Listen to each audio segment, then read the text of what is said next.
Saben que estamos en esta semana dedicada a Felisberto Hernández. En realidad es una revisita, ya hemos dedicado otras semanas a Felisberto. Yo creo que siempre viene bien hablar de él, y en este caso el pretexto es, el libro que comentamos esta semana de María del Carmen González, Felisberto Hernández, Si el agua hablara. Pero ahora llamamos a Francia, porque del otro lado de la línea está Jean-Philippe Bernabé. ¿Cómo andás, Jean-Philippe? Muy bien, muchas gracias. Un placer volver a hablar en esta radio, en este programa. Sí, ya hablamos la otra vez de José Pedro Díaz, la última vez que hablamos. Hablamos de José Pedro y de su relación con Felisberto, ¿no? Porque la relación de José Pedro con Felisberto es un tema importante y dio para hablar de Felisberto también en aquella oportunidad. Exactamente. Les cuento a los amigos, Jean-Philippe Bernabé se doctoró en la Universidad de París III, en la Sorbona, con una tesis sobre Felisberto Hernández, y es profesor de literatura hispanoamericana en la Universidad de Picardie en Amiens, en Francia.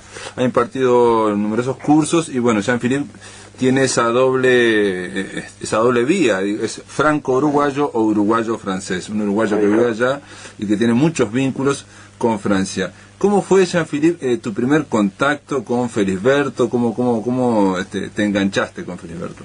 Bueno, Felisberto estaba en la casa de mis padres. Mi padre tenía, mis dos padres, mi padre y mi madre tenían una biblioteca. Mi padre era francés, tenía muchos libros en francés, pero también se interesaba mucho por la literatura hispanoamericana y tenía algunos libros de Felisberto, y todo coincidió con que yo yo heredé de mi padre una pasión por la música, y a los 16, 17 años me empecé a estudiar piano. Y eso creo que fue el contacto con Felisberto, porque yo tenía la idea de que Felisberto había escrito textos, cuentos, relatos donde la música y el piano eran importantes, y empecé a leer eso y encontré unas descripciones extraordinarias de la ejecución pianística y de la música, y entonces hubo una conexión inmediata a través de la música, con Felisberto, ¿no? Fue lo primero, ¿no? Y después, me cautivó un poco esa tesitura narrativa tan especial que tiene él, de ese narrador anónimo, ese yo que nunca se sabe dónde vive porque nunca habla de Montevideo. O sea, es una especie de yo abstracto, ¿no? Hay algunas referencias vagas que lo permiten situar en la ciudad de Montevideo, pero no hay ningún color local de ningún tipo. Entonces esa peculiar voz narrativa anónima y que de ese yo solitario, muchas veces pianista, me identifiqué mucho con eso, ¿no? por varias puntas. Sí, claro. El tema del piano de Felisberto también, más allá de que fue concertista en el interior de Argentina y de Uruguay, y recorrió aporreando esos pianos, decían a alguien, porque eran pianos de dudosa calidad, aparentemente, porque eso son todas cosas que han quedado escritas en parte en una especie de leyenda o de mito que se formó alrededor de Felisberto. Pero la verdad es que él iba al interior, a 33 y a un montón de lugares, otros departamentos, con Yamandú Rodríguez, que en su momento era más bien un recitador de cosas más bien criollas. Pero hay otra cosa que hacía Felisberto y que tal vez tenga que ver, es ser pianista de cine mudo. Entonces él vincula muchas veces lo blanco y lo negro de las teclas o de las baldosas, las teclas del piano me refiero, y muchos han visto ese vaivén de luces blancas y negras y oscuridades que hay en un cine. Sí, él empezó acompañando cine. Entre las varias cosas que hizo con la música fue eso, ¿no? Acompañar cine mudo.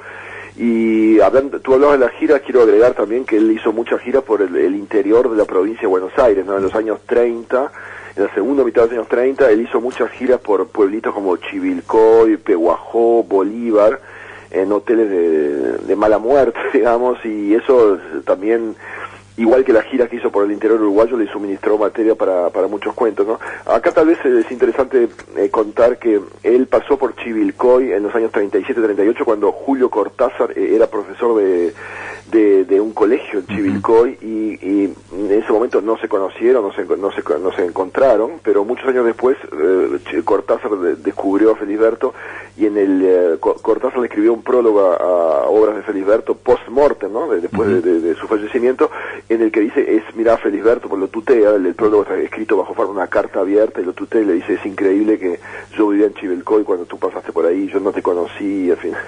Y hay que acordarse que Cortázar era un gran amante de la música también, ¿no? Entonces quiero subrayar esa coincidencia porque es interesante también. Bueno, y también Cortázar tiene un gran vínculo con Francia, y, claro, y a Felisberto en algún momento pareció que se le abría el cielo cuando le consiguen una beca para ir a Francia, y bueno, está ahí esos 2 años en París, incluso parece que fue a Londres, conoció Londres con Susana Soca. Sí, exactamente, sí. Él fue a Francia gracias a una beca que le consiguió Jules Supervielle, el poeta franco-uruguayo, y él se fue a Francia en el 46 y se quedó hasta el 48, un par de años ahí, y en ese intervalo, sí, viajó a Londres con Susana Soca. Hay la vaga idea, creo, de que tuvo una tentativa de acercamiento sentimental con Susana Soca, pero bueno, no se sabe exactamente muy bien eso. Pero sí, pasó acá 2 años acá en París, en un hotel que está al lado de Sorbona, que todavía está.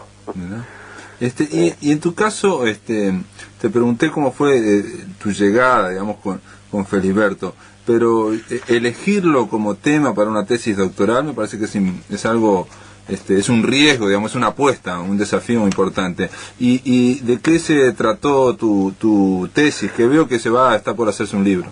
Sí, bueno, yo, la tesis mía surgió concretamente de la posibilidad de acceder a muchos manuscritos de él que estaban en custodia de la Biblioteca Nacional, o bien de su hija Ana María, y la particularidad de mi tesis fue tratar de enfocar los procesos de escritura. Entonces, bueno, yo trabajé mucho sobre sus manuscritos, sus borradores, sus revisiones, tratando de ver un poco cómo había escrito, reescrito, sus dudas, sus problemas, a la hora de escribir, ¿no? Eso fue un poco lo específico de mi tesis, ¿no?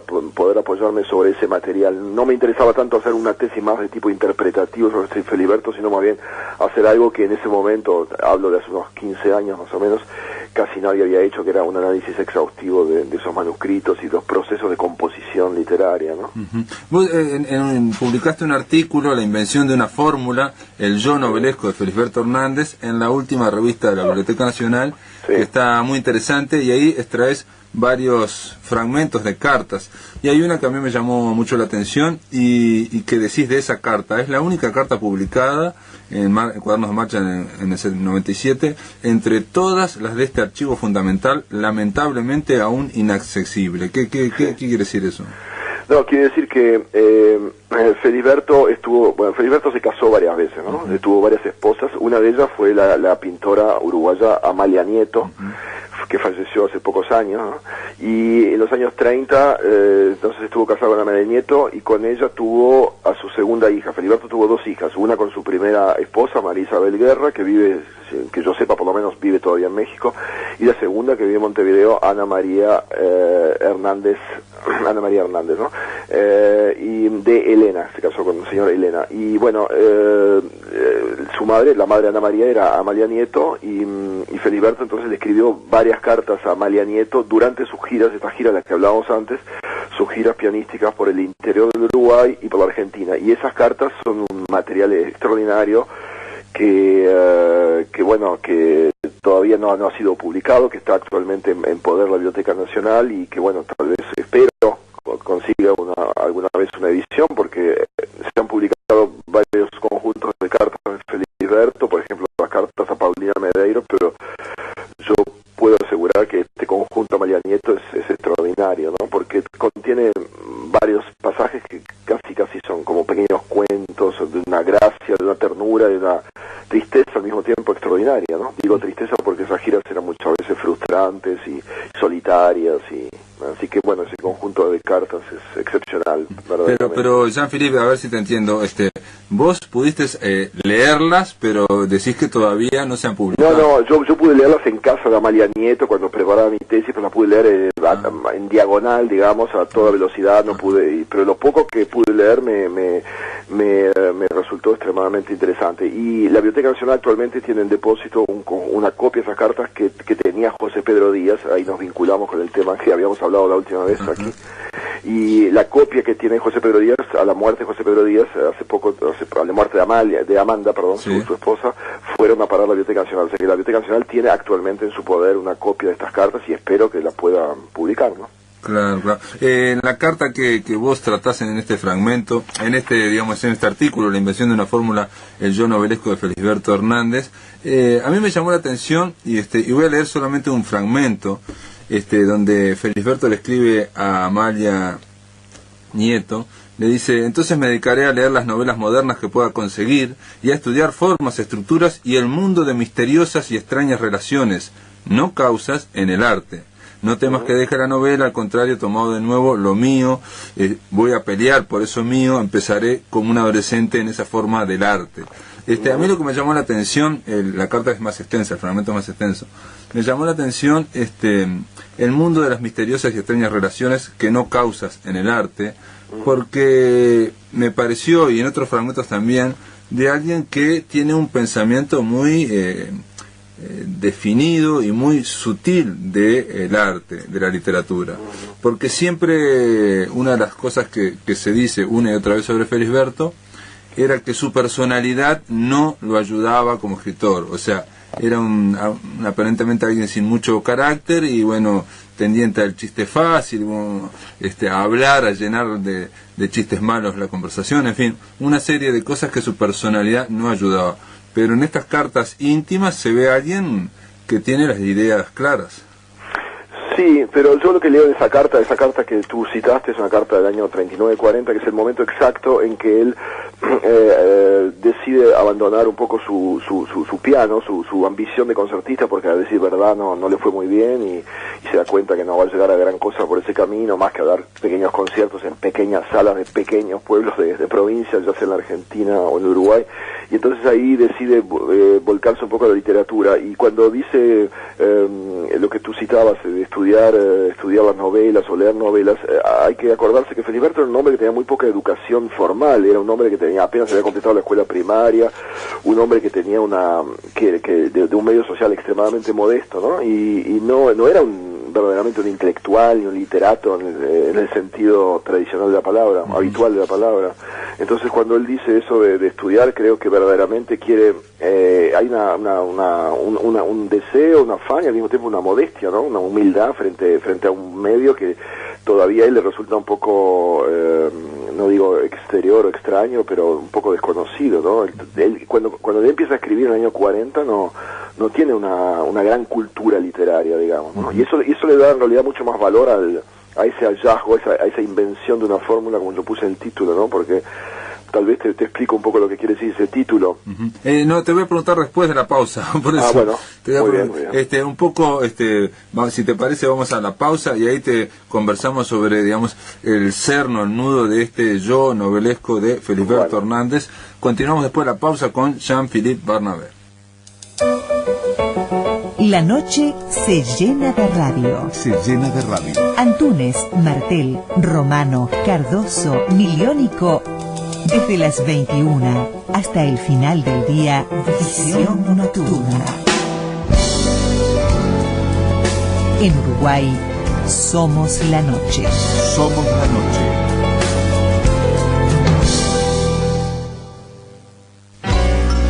Había una vez.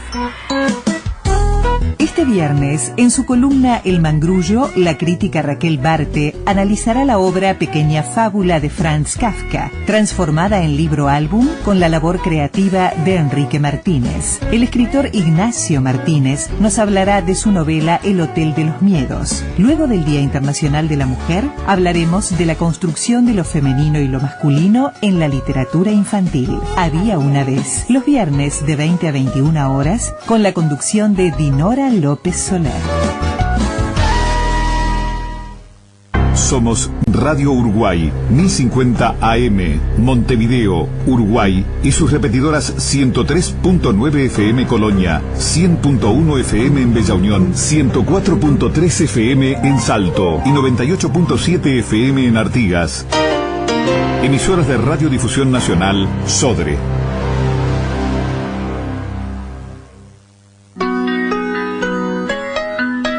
Para comunicarte con la máquina, envía un SMS al 099 780066 o un correo electrónico a lamaquinadepensar@adinet.com.uy. Si querés volver a escuchar charlas, entrevistas o columnas, ingresa a piensamáquina.blogspot.com y bienvenido al corazón de las palabras.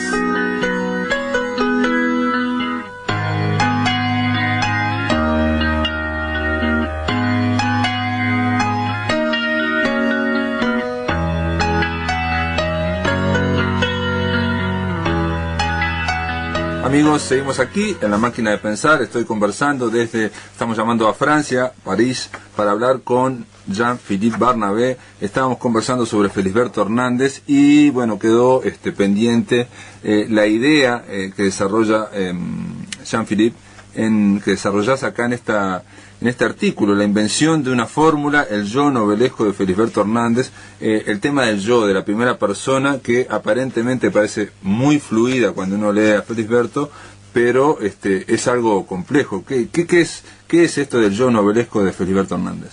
Bueno, el yo, es decir, Felisberto empezó su carrera literaria en los años 20 escribiendo unos pequeños textos muy curiosos, muy extraños, en cierto sentido, que son los famosos libros sin tapa. Son 4 libritos muy cortos de textos muy peculiares, breves, que él escribió en los años 20, en gran parte bajo la influencia de su maestro de entonces, Carlos Vaz Ferreira. Después, en los años 30, él prácticamente no escribió nada, se dedicó de lleno a esa ambición pianística de la que hablábamos antes, hasta que a fines de los 30, al llegar al año 40, pongamos, él decidió cambiar de objetivo y dedicarse a la literatura. Y ahí, bueno, él alrededor del año 40-41, cuando empezó a escribir su primer texto un poco más largo, más ambicioso, que es Por los tiempos de Clemente Collin, él, yo creo que inventó, por eso empleo esa palabra, inventó ese yo novelesco. ¿Qué es lo que quiero decir con esto? Que esos relatos son una extraña, una curiosa, una fascinante mezcla de autobiografía y de ficción. Es decir, en esos cuentos hay muchos elementos que permiten vincular ese anónimo yo, que es el que cuenta la historia, con el Uruguay, con Montevideo, con el autor, porque hay referencias a su piano todo el tiempo. Entonces, alguien que tiene algunos conocimientos extra literarios sobre la vida del autor sabe que ese personaje, ese personaje que dice yo en los relatos estos es Felisberto, pero a la vez hay muchos indicios que no permiten asimilar este relato a una autobiografía clásica.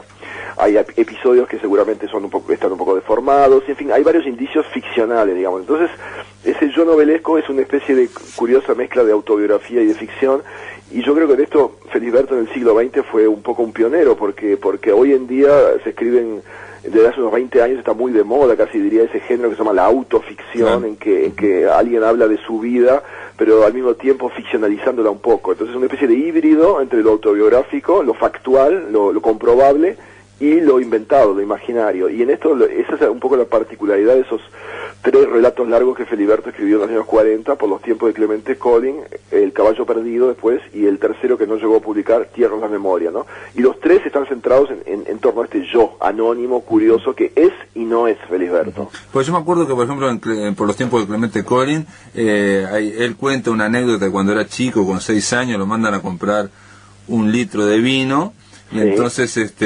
viene con 6 años con la botella de vino y se tropieza y se le cae la botella. Entonces lo que hace él es recoger los trozos de la botella y va a la casa y les dice, ¿no? Se me rompió la botella, y traía los pedazos de la botella, y lo que dicen la madre, los padres, es simplemente lanzan una gran carcajada, ¿por qué trajiste los pedazos de vidrio, no? Si se te rompió la botella.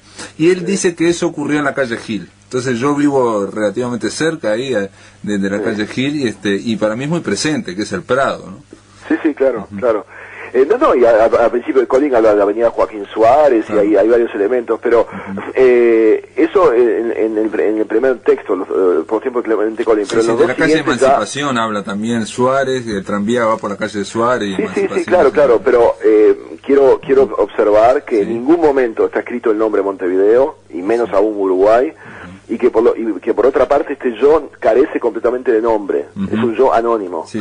Entonces hay elementos que cuando uno escribe una autobiografía, lo primero que hace es decir yo nací en tal lugar, viví en tal ciudad, o sea, da precisiones, y me parece que esa evasión de las precisiones concretas, más allá de algunas referencias como esa que tú citas, es bastante llamativa, ¿no? Pero eso es solamente una parte de las cosas, porque por otro lado hay muchos indicios que hacen pensar en algo ficcional también, ¿no? Esta historia de la botella rota que tú contás puede perfectamente haber sido un recuerdo de infancia, pero está presentado de tal manera que no parece verdaderamente un recuerdo de infancia.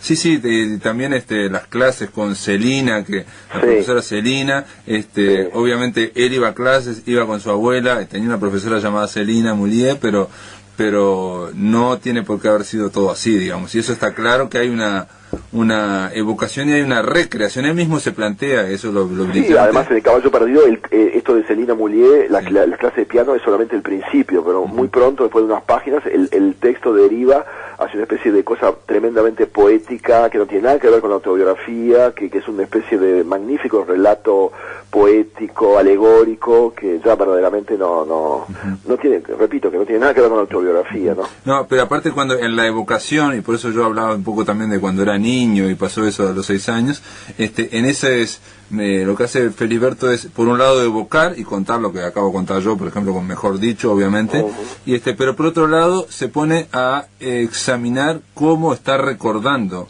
y cuánto hay de imaginación y cuánto hay de nostalgia en esta evocación, cuánto hay casi de ficción. Sí, hay toda una meditación sobre el mecanismo mismo de la memoria, ¿no? Y en ese sentido, por un lado eso, y por otro lado hay una oralidad para escribir. Te digo, Jean-Philippe, porque vos planteás el tema del yo. Y yo otra cosa que pensé leyendo tu artículo era que muchas veces cuando uno cuenta algo, el yo se va deslizando. ¿No? ¿No puede ser algo así de la oralidad también? Sí, bueno, hay un tono deliberadamente oral, porque una gran parte de esa estética Felisberto es un lenguaje voluntariamente despojado, sencillo, elemental. Mira, yo hace poco casualmente vi acá en la universidad donde enseño, utilicé cosa que nunca había hecho antes, un par de cuentos de Felisberto, y yo le dije a los estudiantes, bueno, esto es lo más fácil que ustedes pueden leer en español, estudiantes que son franceses y que leen español como lengua extranjera, y le dije, es infinitamente más fácil leer Felisberto que leer cualquier cuento de García Márquez o de Carpentier o lo que sea, ¿no? Porque Felisberto es un vocabulario voluntariamente sencillo, oral, modesto, digamos, ¿no? No hay ningún tipo de búsqueda del brillo verbal, ¿no? Eso es hay un tono conversado, un tono íntimo, que es eso. Tú me preguntaste al principio qué es lo que me atrajo hacia él. Bueno, en gran parte es ese tono, ¿no? Yo creo que la definición del tono es un problema fundamental de cualquier persona que se sienta a escribir una novela o un texto de ficción, definir un tono. Pero eso, Jean-Philippe, me parece a mí también, no sé si atentó, pero parte de la crítica en contra de Felisberto, o digamos más bien negativa, era, y eso lo he leído yo hasta no sé tanto, que por un lado que es un escritor con recursos limitados, y por otro que sus relatos no tienen una estructura. Vos hablas de, y me parece muy feliz la expresión, que son inacabados, o son como cuentos de nunca acabados, o sea, no tienen término, no tienen un fin.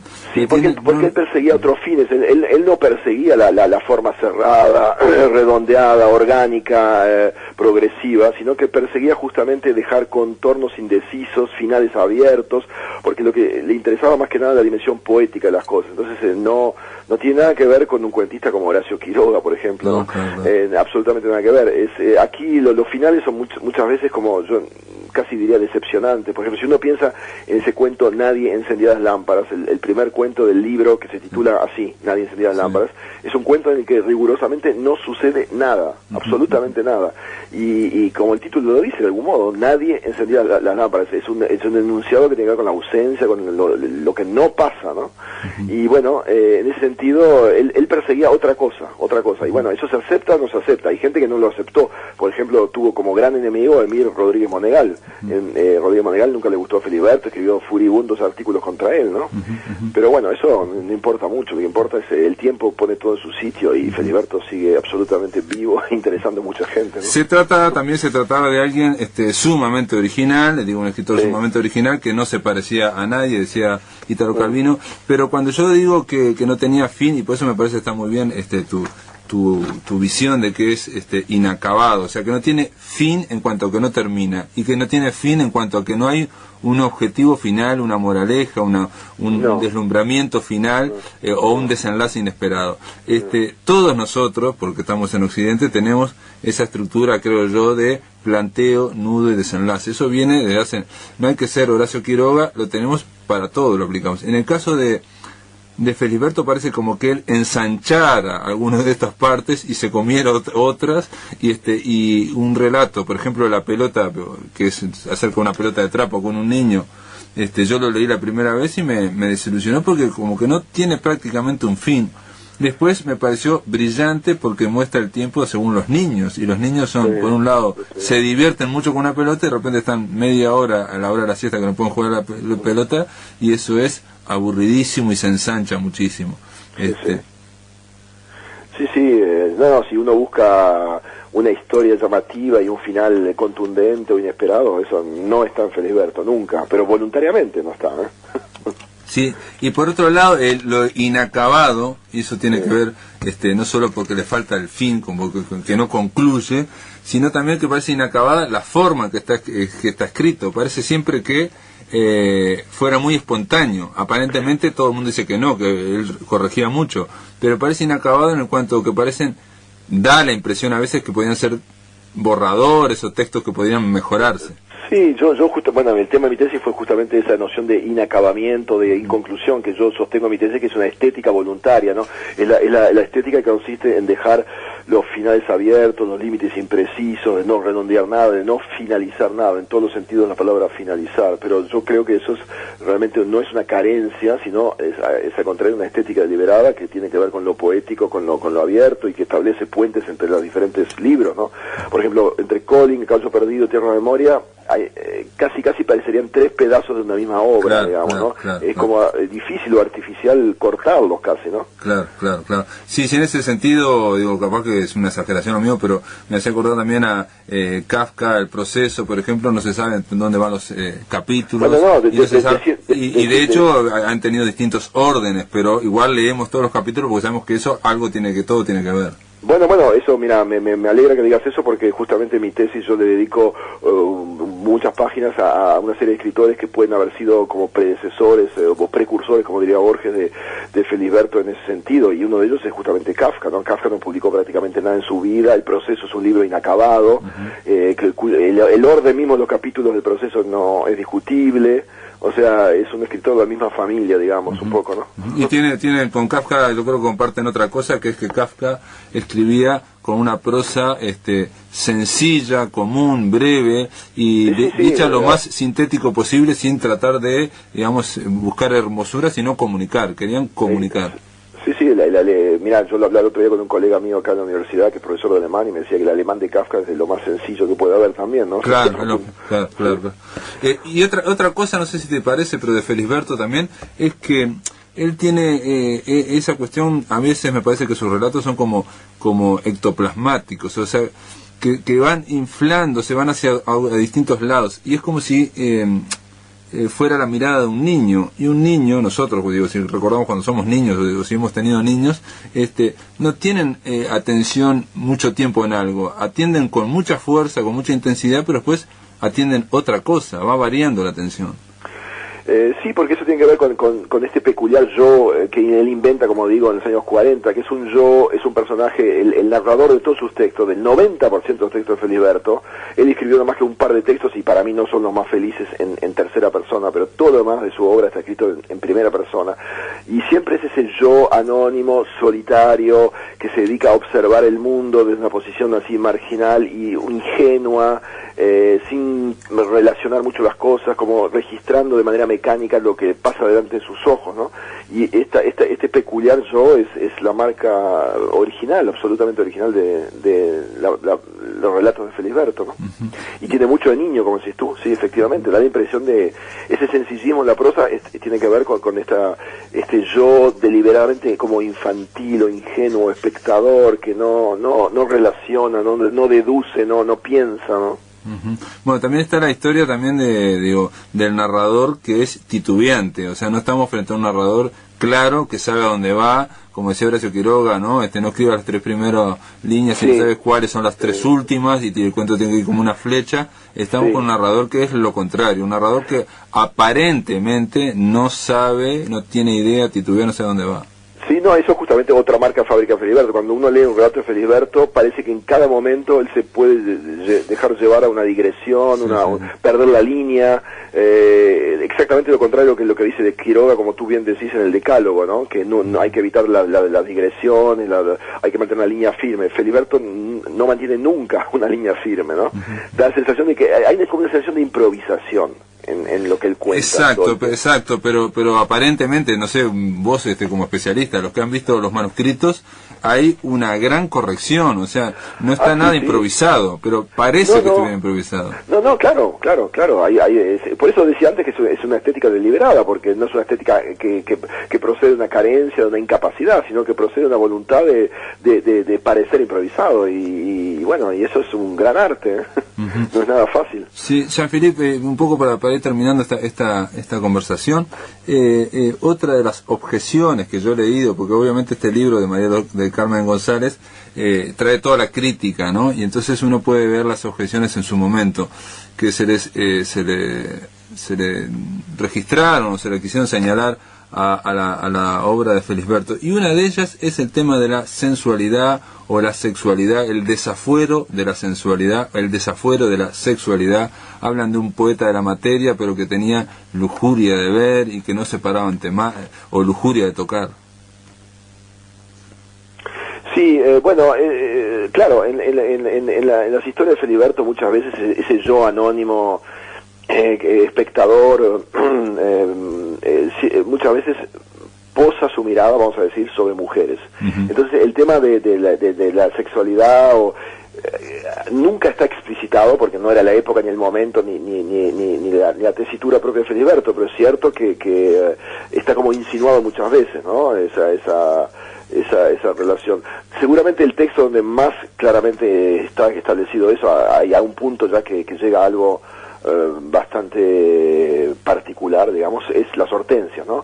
Pero las hortensias es una cosa que a mí personalmente menos me gustan de Felisberto, en parte porque está en tercera persona y no es muy feliz, y a mí me suena artificial y falso ese texto, pero bueno, es un texto que ha fascinado a muchos psicoanalistas o gente que está interesada porque se trata de un hombre que juega con muñecas, y bueno, no hace falta explicar que por ahí se puede meter toda una cantidad de cosas, ¿no? No, y también hay un cuento que por lo menos incluso leí algunas objeciones que a mí me gusta, por ejemplo, pero que es realmente, digamos, yo diría que es casi escabroso, que es Menos Julia. Es un cuento donde el protagonista y otros se meten en un túnel a propósito, todo oscuro, en un garaje todo oscuro, y ahí hay cosas para tocar y no se sabe qué son, y entre ellas hay mujeres.